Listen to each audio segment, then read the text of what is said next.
Bueno, ¿qué tal? Muy buenas noches a todos. Mi nombre es Martín Nicolás Prince y soy el tutor del curso de ESI y discapacidad. Vamos a ver en el primer módulo todos aspectos generales referidos a la ESI y a la discapacidad.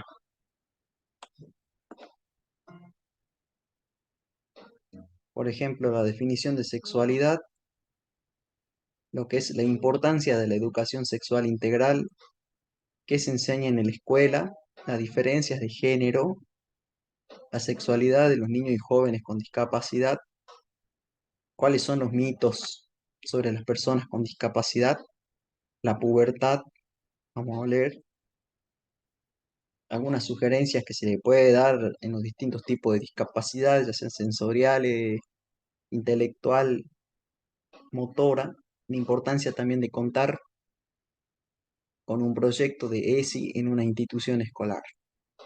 Bien, vamos a introducirnos, aquí comparto pantalla, de lo que es un encuadre conceptual de la discapacidad, digo, de la sexualidad. ¿Qué es la sexualidad? Poder definirla, ¿de qué se trata? Bueno, la sexualidad, según la Organización Mundial de la Salud, la OMS, refiere a que la sexualidad es un aspecto central del humano, de la persona, presente a lo largo de toda la vida. Y no solamente abarca el sexo visto desde lo genital, desde lo no. Abarca el sexo desde las identidades, desde el papel de género, de lo que es el erotismo, el placer, la intimidad, la reproducción y la orientación sexual. Eso lo iremos viendo de a poco a medida que vamos avanzando. Bien, acá me pasé un poco. Es como le venía diciendo, no significa hablar de retener relaciones sexuales, la sexualidad, porque Sigmund Freud, el psicoanalista Sigmund Freud, consideraba la sexualidad de que la sexualidad de las personas debe estar incluido el amor y en un sentido amplio. La sexualidad humana en el ser humano tiene otro aspecto que distinguen de otra especie, que se distinguen de otra especie. El erotismo, por ejemplo, la búsqueda del placer, la necesidad de tener privacidad, el carácter del deseo de cada persona, cómo se expresa. Hablar de sexualidad implica hablar también de afectos, sensaciones, emociones y sentimientos. Eso es importante, no dejar de lado ni ver la sexualidad desde el punto de vista del sexo, digamos, propiamente dicho, que es las relaciones sexuales ni la genitalidad.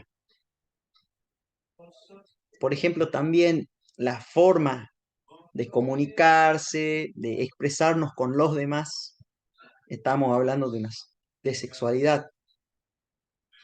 Es poder interactuar con la otra persona, con el ser opuesto, con la otra persona del sexo opuesto. Entonces hay que tener en cuenta que va más allá de órganos sexuales, de relaciones sexuales. ¿Mm? Eso es lo que nos diferencian de otra especie, como por ejemplo el reino animal, ¿no?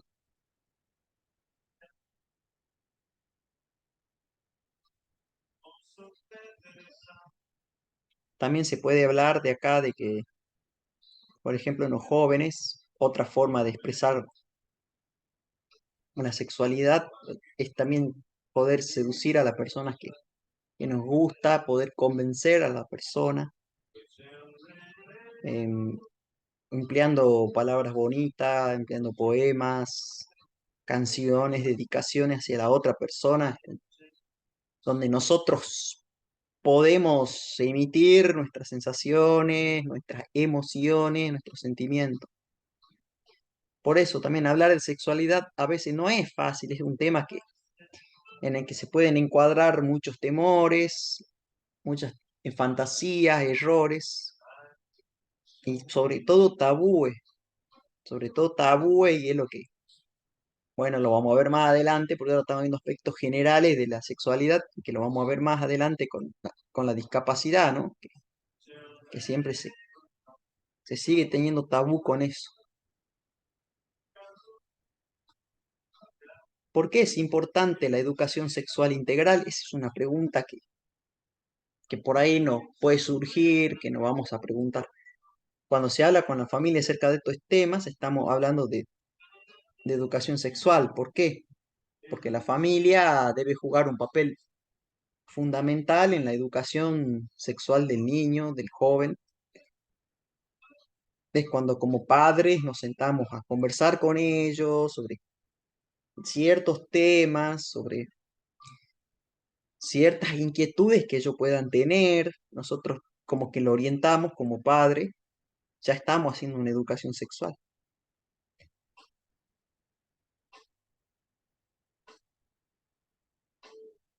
La educación sexual tiene que contribuir a comprender los sentimientos, no solo los sentimientos de un amor, de una amistad, sino de compañerismo también, de solidaridad con la otra persona. ¿M? También hay que tener en cuenta esto de perder la vergüenza, de dejar de un lado a tener repulsión, el rechazo, miedo al rechazo, la repulsión. La educación sexual permite también reconocer nuestros sentimientos, cuando estamos cómodos y cuando no, cuando debemos decir que no a ciertas cosas. Y eso también, una buena educación sexual evita muchas cosas negativas, puede evitar ciertas situaciones de abuso sexual también, de violencia, de coerción. Se puede evitar muchas cosas con una buena educación sexual. Y no solo tiene que, no solo tiene que venir de la escuela, la educación sexual, sí, por supuesto. Es importante que en la escuela se enseñe, pero tiene que venir desde la familia como pilar fundamental y sistematizarse, bueno, en la escuela con los contenidos de la ESI, ¿no? Que es la educación sexual integral. Por eso que también la familia debe poder involucrarse más con el niño, para que el niño pueda sentir que está seguro, para que pueda aprender a dar afecto, pueda también ir construyendo su autoestima alto para que sea alto. ¿M? Por eso es que es importante la comunicación en la familia, que haya un diálogo, que haya una confianza, ¿m? Que exista una sensibilidad, cosa que no se vea solo egoísmo a veces.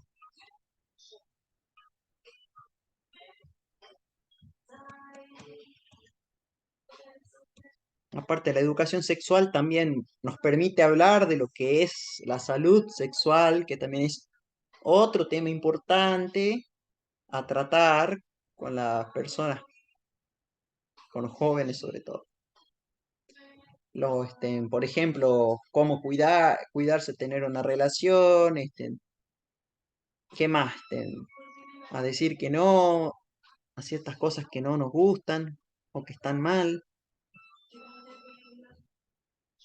También en enseñar las enfermedades, las consecuencias que puede traer en el no usar protección en jóvenes que son un poco más más grande,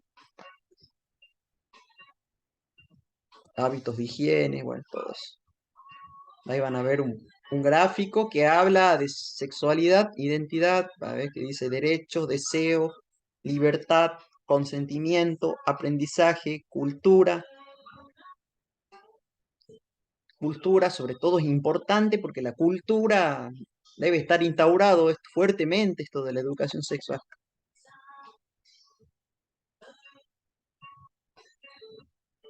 Ahora, ¿qué se enseña en el ámbito escolar? Buena pregunta.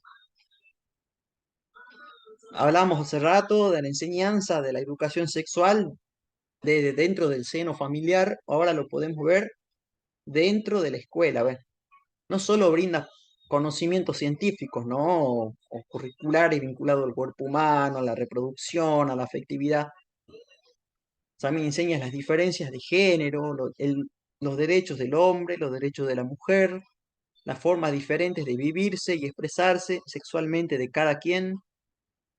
Por eso que dice que el programa escolar del Consejo de Educación Inicial y Primario va planteando una serie de contenidos educativos que se relacionan con la sexualidad y que deben abordarse en cada grado escolar. La escuela debe colaborar para que los estudiantes o los jóvenes reciban una educación sexual integral, que les enseñe a respetar la diversidad de opiniones, conocer sus derechos, cómo expresarse, brindándoles la información necesaria para poder tomar decisiones personales, ¿no? La educación sexual en la escuela también es de importancia para proteger a los niños. Es, como decía anteriormente, en la familia, bueno, también lo mismo acá, de la violencia, de promover y promover valores con respecto a la salud y al bienestar de su cuerpo, ¿no? Eso es importante, hablar de la salud sexual.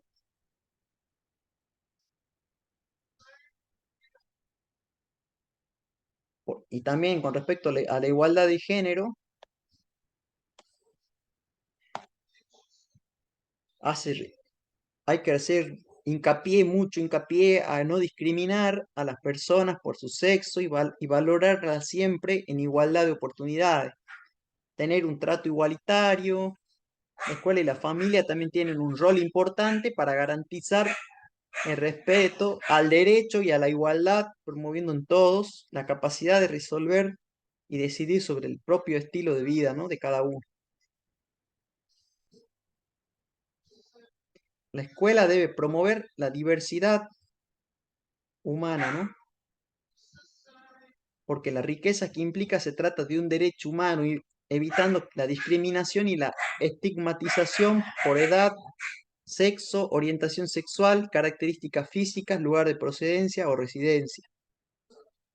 Eso, ¿no? Importante acá ese respeto mutuo.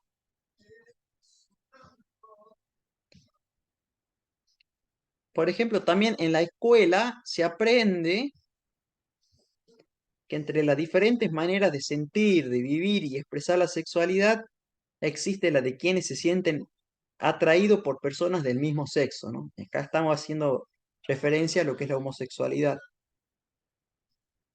De diferente sexo también, heterosexualidad, o de ambos sexos, y la bisexualidad. A lo largo de la historia, estas diferencias han sido tomadas como una excusa para poder discriminar, estigmatizar u oprimir a algunas personas, a estos grupos, ¿no? Es importante saber que todas las personas tienen derecho a relacionarse con otras personas del mismo sexo y no sufrir discriminación por eso, ¿no? La familia como la escuela deben poder transmitirle a ellos o hacerles saber que tienen un apoyo mutuo, una confianza y un respeto. Eso es importante.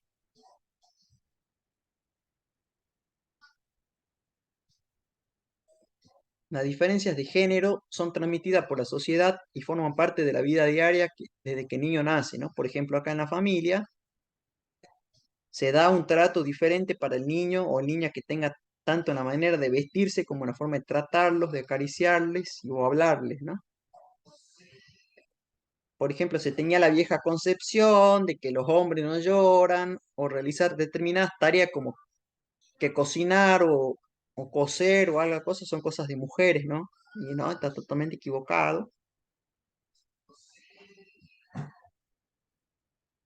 Por eso que acá es importante que en la vida cotidiana se genere una nueva forma de comprender y actuar sobre los roles de género a través de la limitación, digo, de la limitación del juego en los niños, reproducen las costumbres que han visto en toda la familia como si fueran una regla permanente y no una simple costumbre de época, ¿no?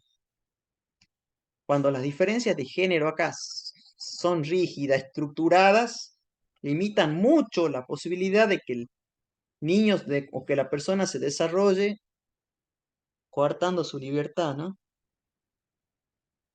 Por eso como adultos, como padres, debemos tratar de romper esos estereotipos, esa estructura, esas vallas, para promover que el joven acceda a un amplio espectro de oportunidades, de aprendizaje, de actividades y de proyectos personales, ¿no? Porque hay que romper, es importante romper con esta vieja, entre comillas, tradición que se tenía sobre la sexualidad y del machismo sobre todo, que estaba presente, ¿no?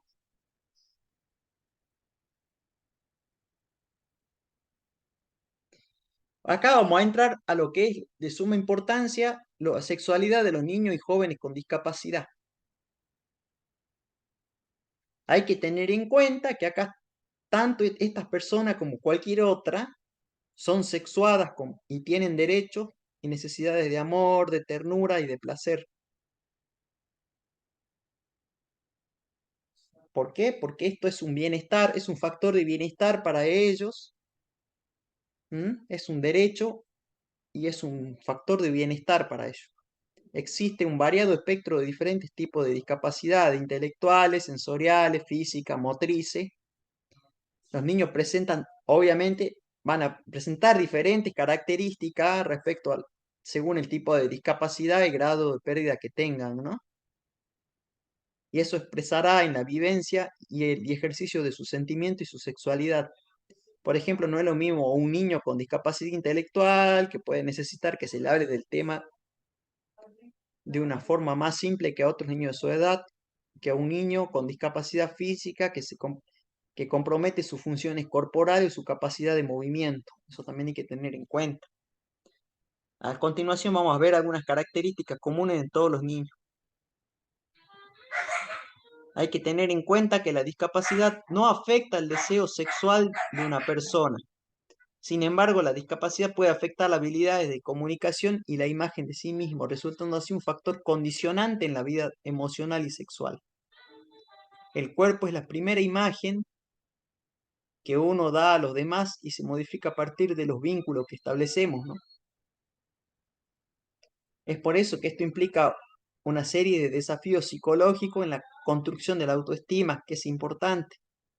Según el autoestima de cada persona es como se van a ver ellos o se van a sentir físicamente.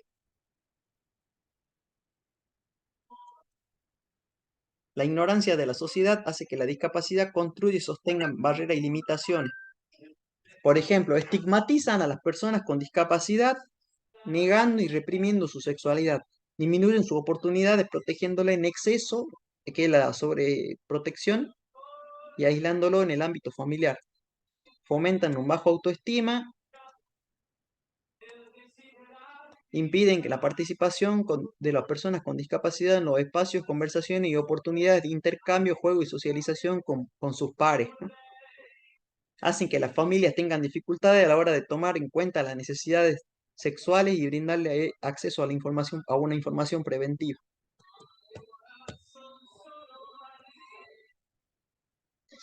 Después acabamos a donde están los mitos. Los niños jóvenes con discapacidad se sienten reprimidos, frustrados y son agresivos muchas veces. Sin embargo, muchos niños y jóvenes con discapacidad son vitales, alegres y tienen un especial sentido del humor. No es correcto generalizar ni atribuir un comportamiento estándar, ¿no? O sea, por ejemplo, considerar que todas las personas con discapacidad no sienten nada, son asexuados, no se pueden enamorar porque tienen discapacidad. No necesitan que siempre se los proteja, se los cuide, Así dice, pero sin embargo, el paternalismo y la sobreprotección no son una buena forma. Cuanto más sepan, mejor, y sobre todo, cuanto más consigan valerse por sí mismos, mejor. Eh, no es fácil, pero es lo que se debería hacer de a poco. Por ejemplo, también dicen que es un poco tonto, no conoce los límites o no los entiende. No trate al su hijo con discapacidad como si fuera eternamente un niño. A medida que va creciendo, va a ir procurando, se va a ir procurando que comprenda cosas por sí solo, ¿no? Sin subestimarlo ni poniéndole límites de aprendizaje y superación. Las personas con discapacidad no son deseadas. La sociedad promueve determinadas ideas acerca de la belleza y la perfección exterior de los hombres y de las mujeres, ¿no? Promueven así valores ideales de belleza física y los convence de que hay que ser supermodelos o contar con determinadas características físicas para poder ser aceptado en la sociedad, ¿no? O atraído por los demás. Las personas con discapacidad no pueden tener sexo. Los hombres y las mujeres con discapacidad pueden disfrutar del amor, expresar su sexualidad, sin embargo, ¿no? Y tener relaciones sexuales si lo desean. No hay limitaciones preestablecidas en la mayoría de los casos. Cada uno encuentra un propio límite y tiene su propia experiencia. Las personas con discapacidad no son sexualmente muy aventureras. Las personas con discapacidad tendrán su preferencia para realizar un acto íntimo, podrán tener deseo para transmitir y vivir su sexualidad. La gente se encuentra institucionalizada no debería tener sexo. Por ejemplo, las que están internadas en algún interno, en algún hospital. Las personas con discapacidad nunca serán agredidas sexualmente. Sin embargo, muchas veces se cree que la persona con discapacidad no corre riesgo de ser agredida sexualmente. Sin embargo, la realidad es contraria. Pueden encontrar con más razón, más propensa a sufrir un abuso sexual, ya que no pueden conseguir fácilmente ayuda.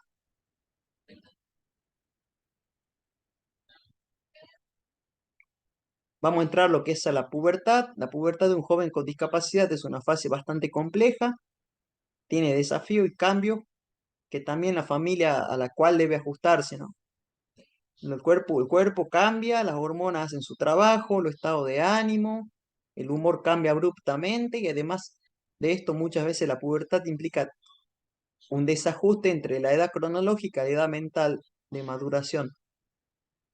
Los padres les cuesta reconocer la situación, es bastante común que se tenga el impulso de negar o reprimir el interés que aparecen por las cuestiones sexuales o no se logre responder cálidamente a las nuevas preguntas y necesidades.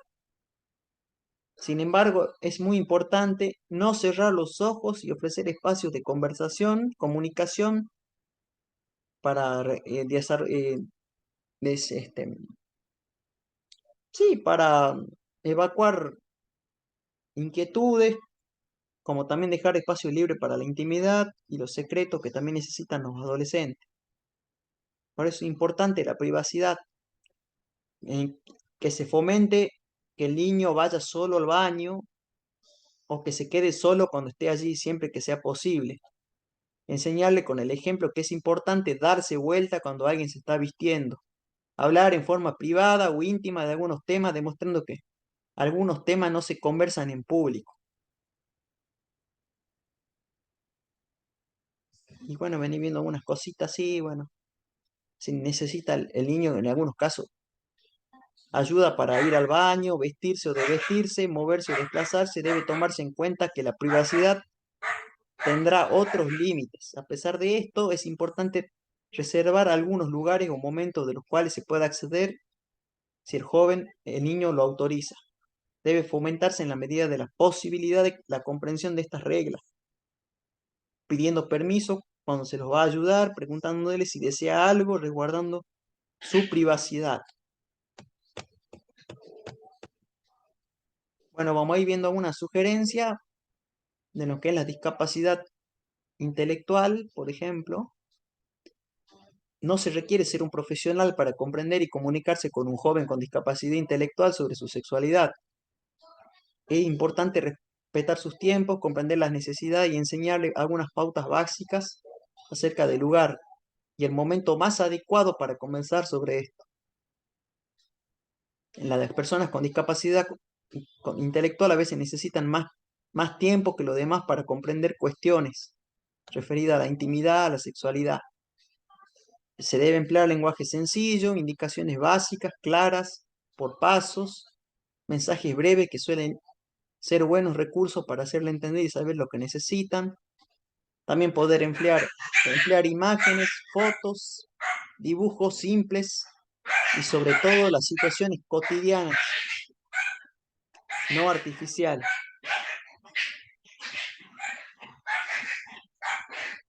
Necesitan siempre de un gráfico, de una imagen gráfica, de un soporte gráfico. En lo que respecta, vamos a hablar acá, en la masturbación se suelen originar conflictos entre el adolescente y su familia, sobre todo cuando se realiza frente a otras personas y con relativa frecuencia. Debemos tomar con calma esta situación a la que no estamos acostumbrados, entre comillas. Es conveniente no dramatizar ni castigar al adolescente con prohibiciones y castigos cuyo motivo no puede comprender y que contribuyan a aumentar su inseguridad o a acomplejarlos también, ¿no?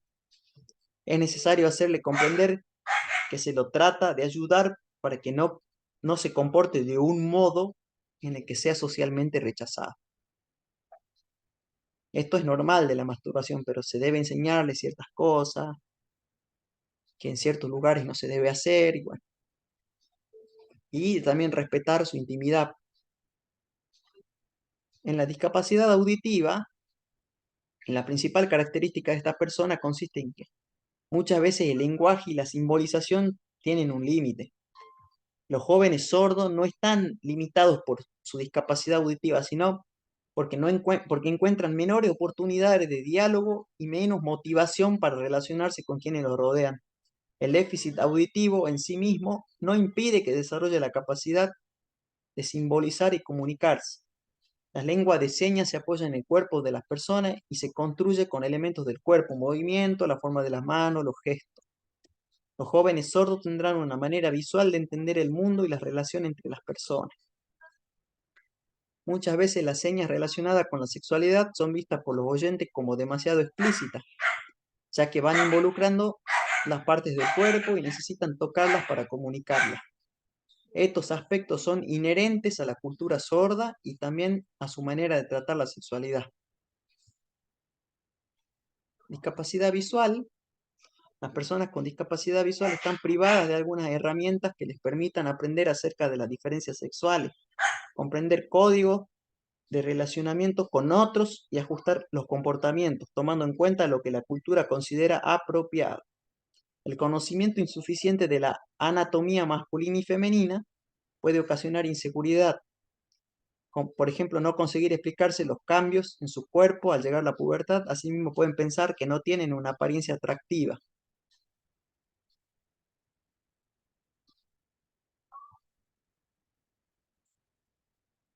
Para ayudarlo es necesario aportarles materiales concretos, figuras en relieve o que estén escritas en braille. Por sobre todas las cosas necesitan bañarse en los relatos, en historia y aportes que sus padres y hermanos puedan transmitir acerca del amor, los sentimientos y la importancia de una sexualidad saludable y segura. En las discapacidades motoras hay que tener en cuenta este, que en lo relativo al erotismo se refiere que los jóvenes con discapacidad entenderán la importancia de usar esa fantasía para disfrutar de sí mismo, manejar el deseo, la potencial excitación y en definitiva para sentirse dueño de su sexualidad. En lo que es la ayuda personal como scooter, bastones canadienses y otros, estos forman de alguna manera parte del propio cuerpo y espacio personal y hay que tratarlo con el mismo cuidado que da el cuerpo de su hijo en cuanto a la higiene y contacto físico. Evitar que los adultos estén en contacto con ellos, apoyen sus pies en la silla de rueda o la toquen sin moverla y sin consultar. Enseñarle a las personas cercanas a respetar la silla como parte del espacio privado del niño.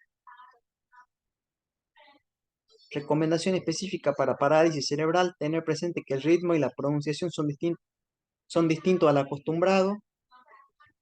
No se les en- Si no les entiende, pueden hacérselo saber tranquilamente para que lo intente de nuevo, utilizando otra manera de comunicar lo que desea. Si es el caso, se puede facilitar la comunicación a través de tarjetas o teclado. No intentar completar su frase, mejor esperar a que termine la persona de hablar. La persona con parálisis cerebral puede necesitar ayuda de vez en cuando. Por ejemplo, para alcanzar algo, si de eso se trata, es bueno preguntar y ofrecer ayuda. Bueno, eso sería en todo con respecto al módulo número 1 de la ESI y la discapacidad, tanto aspectos generales como aspectos específicos de la discapacidad.